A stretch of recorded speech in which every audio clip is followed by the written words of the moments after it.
Hi, I'm Shandy Race. I'm with the Wall Street Journal San Francisco Bureau, and we are here in Menlo Park on the famous Sand Hill Road. We are at Greylock Partners, the famous venture capital firm, and I'm very lucky today to have David Z with me, a partner at Greylock Partners.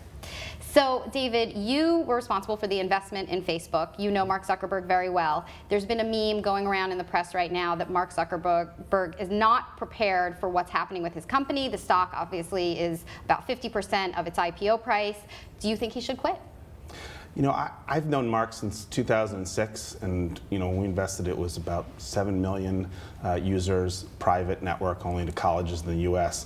And well chronicled in the press. I mean, Facebook has seen incredible growth, but it's also seen incredible changes over that time. And Mark has been the leader on all those changes. And to think that you wouldn't want that person leading it through the changes that are going to come through whenever you're involved with technology and consumers seems crazy to me. It seems insane. So, there is a difference, though, between the product and between the stock price, and being a public company and being a private company. And obviously, when you're a public company, you have to answer to investors. These are people who actually own a piece of your company.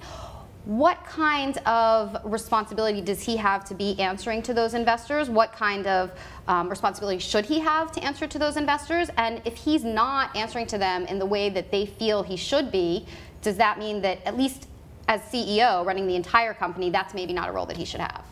You know, I think the job of the CEO is to build value, and the investors invest in a company because they think value is going to be built. And so if someone doesn't believe that Mark's going to do that and his great team's going to do that, then they shouldn't own the stock. And that's one of the beauties of being a public investor. You don't have to own the stock. What I've seen working with Mark and with his team, and he has an unbelievable team around him, so it's not just Mark, is this is a person that has a vision for users and for value and connecting people in the world. A lot of the things that people are talking about in terms of mobile, yes, mobile's growing dramatically, it's growing for everyone.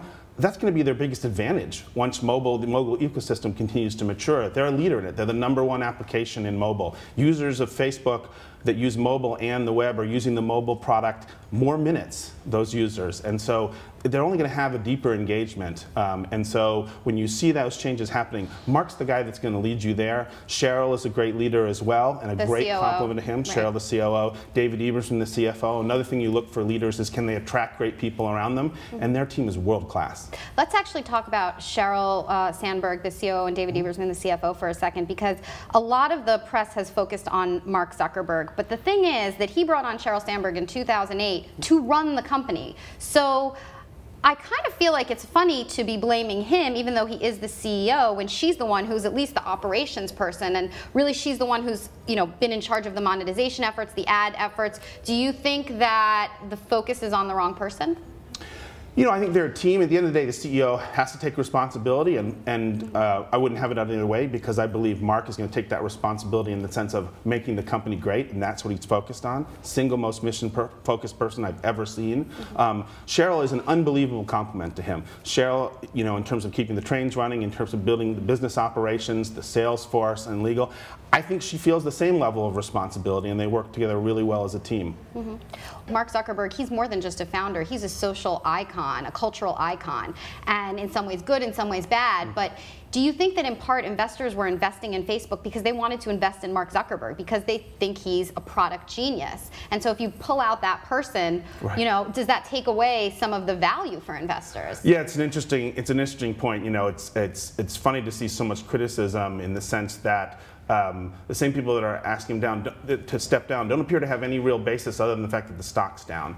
And I would hope that the basis would be that he's the person that has the vision to go build the company and create value for them. And what we've seen since 2006 is Mark's the guy you want to bet on doing that. He's more long-term focused than anyone else, and he's the one to bring that vision. And Sheryl's a great complement to him on the execution side.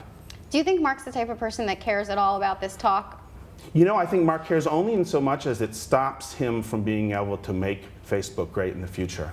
And so, for example, when you saw him address the employees, I think that was because he realized he needed to make sure the employees understood that he knew what was going on, and to reaffirm that they needed to stay focused, and it was really important. But in terms of Mark personally, there's this, you see tickers of Mark's wealth's drop by X, Y, Z. Mark doesn't care. Mark is focused on making Facebook great. And if I'm an investor, which I've been, and if you're looking for the long term, which is what we do, that's exactly what you want. And of course, he owns 50% of the company, so he's not going anywhere. That's right.